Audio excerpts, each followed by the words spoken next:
ओवीज kitchen या recipe चॅनलमध्ये तुमचे स्वागत आहे. तर आज आपण बटाट्याचा वापर करून अतिशय भन्नाट अशी रेसिपी करणार आहोत. यापूर्वी तुम्ही ही रेसिपी कधीच पाहिली नसेल, केली नसेल, पण जर एकदा केली ना तर नक्कीच या रेसिपीच्या प्रेमात पडाल.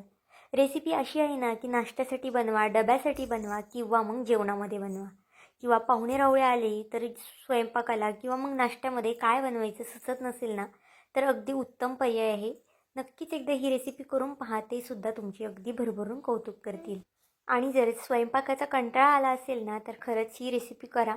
अगदी झटपट बनणारी आहे, कमीत कमी साहित्यामध्ये, कमीत कमी वेळेमध्ये तयार होणारी आहे. तर चला, थोडाही वेळ न घालवता लगेच व्हिडिओला सुरुवात करूया. आता ही रेसिपी ना मी 2 ते 3 जणांसाठी करते. त्यानुसार बघा, इथे मी 2 बटाटे घेतले आहेत. तुम्ही जर जास्त लोकांसाठी करत असाल ना, त्यानुसार इथे साहित्याचं प्रमाण कमी जास्त करू शकता. बटाटे अगदी मीडियम साईजचे आहेत, त्यामुळे 2 बटाटे इथे मला पुरेसे आहेत. आता बघा, बटाट्याची साल काढून घेतली आहे कच्च्या बटाट्यांची आणि अशा पद्धतीने फोडीमध्ये हे बटाटे कट करून घ्यायचे आहेत. बटाटे आपल्याला लगेचच पाण्यामध्ये घालायचे आहेत, नाहीतर बटाटे लाल वगैरे किंवा काळे वगैरे पडू शकतात. खूप जास्त मोठमोठ्या फोडीसुद्धा ठेवायच्या नाही आहेत. अगदी अशा पद्धतीने बटाट्याच्या फोडी करून घ्यायच्या आहेत. आता इथे मी 2 हिरव्या मिरच्या वापरणार आहेत. तुम्ही जर लहान मुलांसाठी करत असाल किंवा मग तुमच्या घरात जास्त लहान मुलं असतील ना, तर मिरचीचं प्रमाणही तुम्ही तुमच्या आवडीनुसार कमी जास्त करू शकता. आता थोड्या वेळ आपण ते बाकीचं साईडला ठेवूया. इथे अर्धी वाटी रवा घेऊया. रवा इथे माझ्याकडे ना जाड होता, त्यामुळे मी जाड रव्याचा वापर केला आहे. पण जर तुमच्याकडे बारीक रवा असेल ना, तो बारीक रव्याचा वापर करा. आता रवा एका भांड्यामध्ये काढून घ्यायचा आहे. तुम्ही कोणत्याही वाटीत काढा किंवा मग एखाद्या बाउलमध्ये वगैरे काढलं ना तरी चालेल. आता यामध्ये 2 चमचे आपल्याला दही घालून घ्यायचं आहे. पाहू शकता, खूप जास्तसुद्धा दही घालायचं नाही. 2च चमचे दह्याचा इथे मी वापर केलेला आहे. आणि दही कमी आंबट असेल याची खात्री करून घ्या. खूप जास्तसुद्धा आंबट आपल्याला इथे दही वापरायचं नाही. ही रेसिपी अशी आहे ना की तुम्ही नक्कीच आठवड्यातून 2 ते 3 वेळा कराल एकदा बघितल्यावर, कारण की खूप जास्त झटपट बनते आणि चवीला म्हणाल ना तर खूप जास्त अप्रतिम लागते. तुम्हाला सुद्धा आश्चर्य वाटणार आहे रेसिपी बघून की फक्त बटाटा आणि रव्याचा वापर करून इतकी भन्नाट आपण रेसिपी तयार करू शकतो. तुम्ही खूपदा बटाट्याचे किंवा रव्याचे खूप जास्त वेगवेगळे पदार्थ बघितले असतील, पण ही रेसिपी कधीच पाहिली नसेल. आता बघा, रव्यामध्ये थोडंसं पाणी घालून हा रवा आपल्याला थोडा वेळ भिजत ठेवायचा आहे. अगदी चमच्याने व्यवस्थित असा हा रवा फेटून घेतला आहे. तोपर्यंत एका साईडला जे आपण बटाटे कट करून घेतलं होतं ना, त्याच्यातलं पाणी काढून घेऊया आणि हे बटाटे आपल्याला मिक्सरच्या भांड्यामध्ये टाकून घ्यायचे आहेत. त्याचबरोबर जी हिरवी मिरची कट करून घेतली होती ना, तीसुद्धा घालून घेऊया. आणि यामध्ये ना अगदी अर्ध्या ग्लासला सुद्धा खूप कमी पाणी घालायचं आहे. खूप जास्तसुद्धा पाणी घालू नका, नाहीतर मग बॅटर खूप जास्त पातळ होईल. तुम्हाला हवं असेल ना तर नुसता बटाटासुद्धा फिरवला ना मिक्सरला, अगदी थोडंसं पाणी टाकून तरी चालेल. तर बघा, बटाट्याची आणि हिरवी मिरचीची अगदी फाईन अशी मी पेस्ट करून घेतली आहे. तुम्हाला जितकं बारीक हे वाटता येईल ना तितकं बारीक वाटून घ्या. आता इथे बटाट्याचे 1-2 तुकडे राहिले होते ना, ते मी पुन्हा वाटून घेणार आहे. ते बघा, तुकडे मी साईडला काढून घेतले आहेत. आता आपल्याला जे आपण मिक्सरचं भांडं सुरुवातीला ठेवून घेतलं होतं ना, त्यामध्ये जो भिजवलेला रवा आणि दही होतं ना, ते घालून घेऊया. बघा, रव्यामध्ये आपण बऱ्यापैकी पाणी घातलं होतं आणि रवा आपला छान असा फुललेला सुद्धा आहे. जर तुमचा रवा बारीक असेल ना, तर तुम्ही न मिक्सरला फिरवता डायरेक्ट यामध्ये घातलं ना बॅटरमध्ये तरीसुद्धा चालणार आहे. पण मी जो रवा वापरला होता ना, तो जाड होता, त्यामुळे मी इथे मिक्सरच्या भांड्यामध्ये काढून घेणार आहे. तर इथे पाहू शकता, पाणी वगैरे न टाकता आपल्याला हा रवा वाटून घ्यायचा आहे. अगदी छान, जितकं बारीक होईल ना तितकं आपल्याला छान वाटून घ्यायचं आहे. आता ही सुद्धा पेस्ट यामध्ये घालून घेतलेली आहे. तर बघा, सुरुवातीला बॅटर तुम्हाला पातळ वाटत असेल, पण यामध्ये अजून काही जिन्नस जाणार आहे, त्यामुळे आपलं बॅटर जे आहे ना ते घट्ट होणार आहे. आता यामध्ये आपल्याला एक 4 ते 5 चमचे बेसन पीठ घालून घ्यायचं आहे. खूप जास्तसुद्धा बेसन पीठ घालू नका. एक 4 ते 5 बेसन पीठ पुरेसे आहे. आता बेसन पीठ घातल्यानंतर आपल्याला हे छान असं मिक्स करून घ्यायचं आहे. तुम्हाला हवं असेल तर चमच्याने सुद्धा मिक्स करू शकता, पण जर अशा पद्धतीने आपण रवीने वगैरे कशाने मिक्स केलं ना, तर अगदी छान मिक्स होतं आणि त्याच्या गाठी वगैरे सुद्धा होत नाही. त्यामुळे शक्यतो बघा, अशा पद्धतीने तुम्ही मिक्स करून घ्या.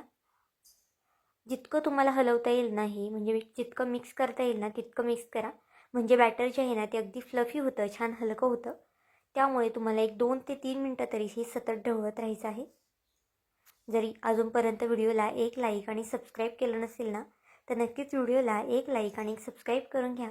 कारण की तुमचं एक एक लाईक एक एक सबस्क्राईब हे नवीन यूट्यूबरसाठी खूप जास्त मोलाचं असतं.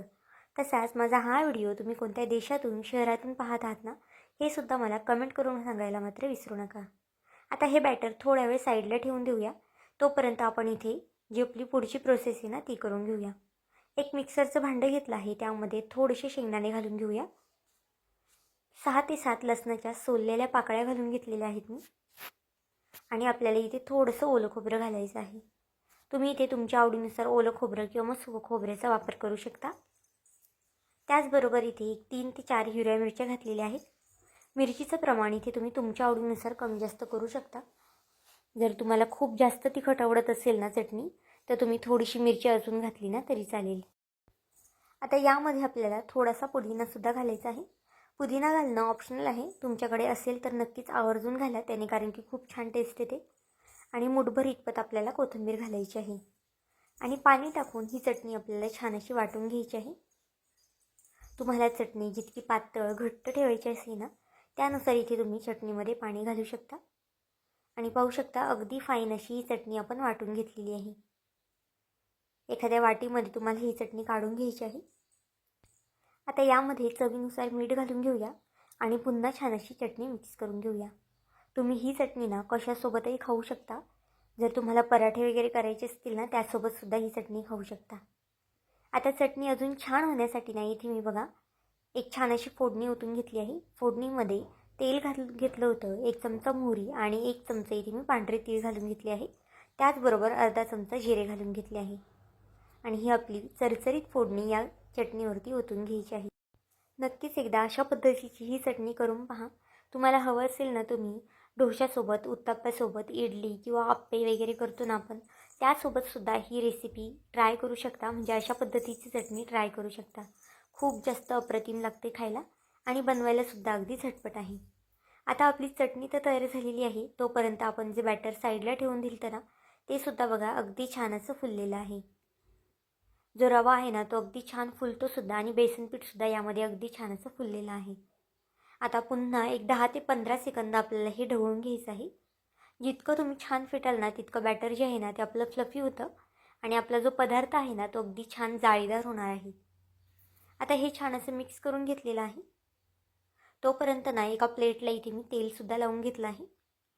तुम्हाला जर हवं असेल तर तुम्ही आपला जो कुकरचा डबा वगैरे असतो किंवा केक टेन वगैरे असतो ना, त्यामध्ये सुद्धा अशा पद्धतीने तेल वगैरे लावून घेऊ शकता आणि त्यामध्ये सुद्धा हे बॅटर तुम्ही ओतून घेऊ शकता.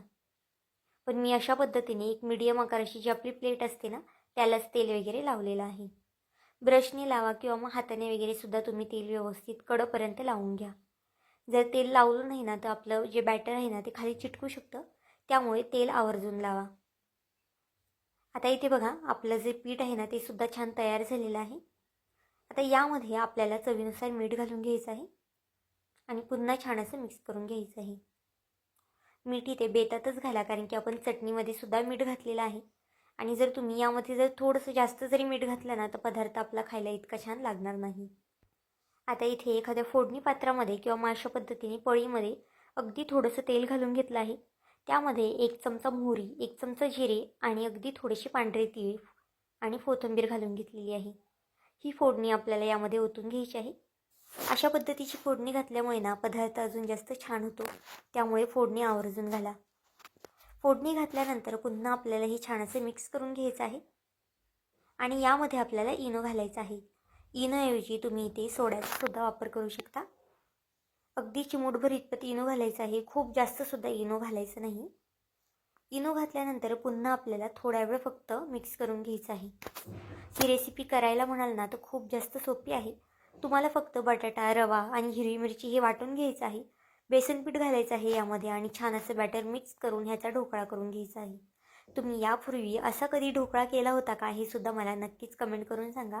खायला खूप जास्त अप्रतिम लागतो, पोटभरीचा सुद्धा आहे. पुढे तुम्हाला दाखवणारच आहे की आपला ढोकळा जो आहे ना तो नक्की कसा तयार झालेला आहे. आता बघा सगळं बॅटर यामध्ये मी ओतून घेतलं आहे. फक्त जे ढोकळ्याचं बॅटर आहे ना ते शक्यतो थोडंसं दाटसर ठेवा, खूप जास्त पातळसुद्धा करू नका. आता सगळं बॅटर आपल्याला यामध्ये ओतून घ्यायचं आहे. तुमच्याकडे जर एखादा डबा वगैरे असेल ना, त्याचासुद्धा इथे तुम्ही वापर करू शकता.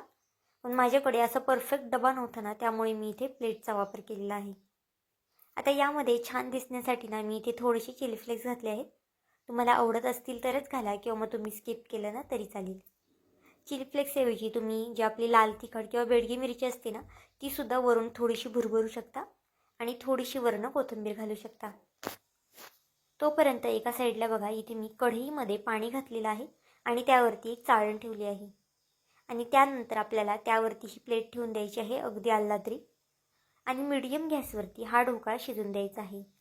7 ते 8 मिनटामध्ये ना आरामात हा ढोकळा शिजला जातो. बघा, अगदी 7 ते 8 मिनटामध्ये हा ढोकळा आपला शिजलेला आहे. तुम्हाला जर वेळ नसेल तर तुम्ही संध्याकाळचंच हे बॅटर बनवून ठेवू शकता आणि नंतर सकाळ हा गरमागरम ढोकळा तुम्ही बनवू शकता. इथे पाहू शकता 7 ते 8 मिनटानंतर आपण ताटली काढून घेतलेली आहे. गॅससुद्धा इथे मी बंद करून घेतलेला आहे. अगदी सावकाश पद्धतीने आपल्याला ही प्लेट काढून घ्यायची आहे. यामधून प्लेट खूप जास्त गरम आहे. तुम्ही काढताना ना रुमालाचा वगैरे सुद्धा वापर करू शकता आणि अगदी आल्लाद्री ही प्लेट काढून घ्या. इथे बघा, आपला जो ढोकळा तयार झालेला आहे ना, तो खूप जास्त गरम आहे. त्यामुळे इथे मी सुरीला थोडीशी ओलसर केली आहे सुरी आणि नंतर हा ढोकळा कट करून घेतलेला आहे. तुम्हाला हवं असेल तर तुम्ही थंड करून सुद्धा हा ढोकळा कट करू शकता.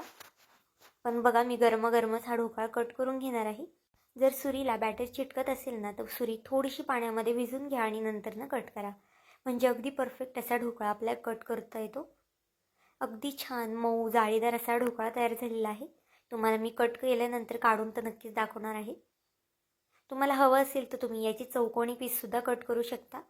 कोणत्याही पीसमध्ये तुम्ही हा ढोकळा कट करू शकता. पण इथे ना मी थोडासा असा पिझ्झा कसा असतो त्याचा आकार दिलेला आहे, म्हणजे मुलेसुद्धा अगदी आवडीने खातात. साईडने सुद्धा थोड्याशा कडा रिकाम्या करून घ्यायच्या आहेत.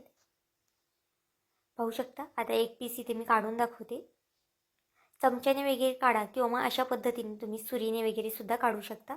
अगदी सहज निघतं, कारण की सुरुवातीला ना आपण तेल लावलेलं खाली प्लेटला, त्यामुळे ढोकळा जो आहे ना तो अजिबातच खाली चिटकत वगैरे नाही. पाहू शकता, अगदी वाफा निघत आहे ढोकळ्यातून. खूप जास्त गरम आहे तरीसुद्धा आपला ढोकळा अजिबातच चिकटकलेला वगैरे नाही किंवा मग तुटलेला वगैरे सुद्धा नाही. अगदी मऊसूत झालेला आहे, जाळीदारसुद्धा झालेला आहे. नक्कीच एकदा अशा पद्धतीचा हा झटपट ढोकळा करून पहा. आता एका पॅनमध्ये ना मी अगदी थोडंसं तेल घालून घेतलं आहे. त्यामध्ये अगदी थोडीशी चिमूटभर इतपत मी हळद घातली आहे. चिमूटभर बेडगी मिरची घातलेली आहे. आणि जे आपले ढोकळ्याचे जे पीस आहेत ना, ते आपल्याला यावरती परतून घ्यायचे आहेत. तुम्हाला हवं असेल तर तुम्ही नुसता तसा ढोकळासुद्धा खाऊ शकता किंवा मग असासुद्धा त्याला फ्रायसुद्धा करू शकता. फ्राय केल्यामुळे फक्त दिसायला छान दिसतो, टेस्ट फारशी अशी काही बदलत नाही. बघा, मीडियम गॅसवरती हा ढोकळा आता आपण परतून घेणार आहोत थोडा वेळ. 1 मिनिटासाठी फक्त एका साईडने परतून घ्यायचा आहे आणि दुसऱ्या साईडने सुद्धा 1 मिनिटभरासाठी हा ढोकळा मी परतून घेणार आहे. तुम्ही जर इथपर्यंत व्हिडिओ पाहिलाच आहे आणि व्हिडिओ थोडा जरी आवडला असेल ना, तर नक्कीच व्हिडिओला एक लाईक आणि सबस्क्राईब करून घ्या. आणि माझा हा व्हिडिओ तुम्ही कोणत्या देशातून शहरातून पाहत आहात ना, हे सुद्धा मला नक्कीच कमेंट करून सांगायला मात्र विसरू नका. जेवणामध्ये कराल ना तरीसुद्धा उत्तम आहे, कारण की 3 ते 4 पीस खाल्ले ना तर आरामात पोट भरतं. मुलांच्या डब्यामध्ये सुद्धा तुम्ही 2 ते 3 पीस देऊ शकता, त्यांचंसुद्धा आरामात पोट भरणार आहे. आणि हा ढोकळा ना अजून छान दिसण्यासाठी तुम्हाला हवं असेल तर तुम्ही यावरती चीज वगैरे सुद्धा किसू शकता, म्हणजे मुलेसुद्धा अगदी आवडीने खातात. तर बघा, दोन्ही साईडने छान असा भाजून झालेला आहे हा ढोकळा. आता गॅस बंद करायचा आहे आणि हे सगळे पीस आपल्याला काढून घ्यायचे आहेत. आणि जे बाकीचे पीस राहिले आहेत ना, ते सुद्धा अगदी याच पद्धतीने मी परतून घेणार आहे. इथे बघा, खालच्या साईडने सुद्धा मी दाखवते तुम्हाला. खूप छान असा गोल्डन रंग आलेला आहे. पुन्हा थोडंसं अगदी तेल घातलेलं आहे. तुम्ही इथे तेलाऐवजी बटरचा सुद्धा वापर करू शकता किंवा मग तेलाचा सुद्धा वापर करू शकता. तुम्हाला आवडत असेल तर तुपाचा सुद्धा इथे तुम्ही वापर करू शकता. आता बघा, हा सुद्धा ढोकळा दोन्ही साईडने छान भाजून घ्यायचा आहे आपल्याला. खूप फास्टसुद्धा गॅस आपल्याला इथे करायचा नाही, नाहीतर जर तुम्ही फास्ट गॅस केला ना तर हळद आणि जी लाल तिखट आपण घातलेलं आहे ना, ते खाली लागू शकतं किंवा जळू शकतं. इथे पाहू शकता, सगळा ढोकळा आपला तयार झालेला आहे. कोणालाही कळणारसुद्धा नाही की आपण हा बटाटा आणि रव्यापासून ढोकळा केलेला आहे. तर इथे पाहू शकता, रंगसुद्धा खूप छान असा सुरेख आलेला आहे. नक्कीच एकदा ही रेसिपी करून पहा. खूप जास्त झटपट बनणारी आहे, कमीत कमी साहित्यामध्ये सुद्धा तयार होणारी आहे. तुम्ही आत्ता हा व्हिडिओ संपल्यानंतरसुद्धा ठरवलं ना तरीसुद्धा ही रेसिपी लगेच बनवू शकता. तर बघा, एक पीस इथे मी तोडूनसुद्धा दाखवलेला आहे. अगदी मऊसूत असं झालेले आहेत. अशा एकदम चटपटीत चटणीसोबत तुम्ही ही डिश सर्व करू शकता. तर आजची ही रेसिपी तुम्हाला कशी वाटली मला हे कमेंट करून नक्की सांगा. आणि चॅनलवरती नवीन असाल तर चॅनलला एक लाईक आणि सबस्क्राईब करायला विसरू नका.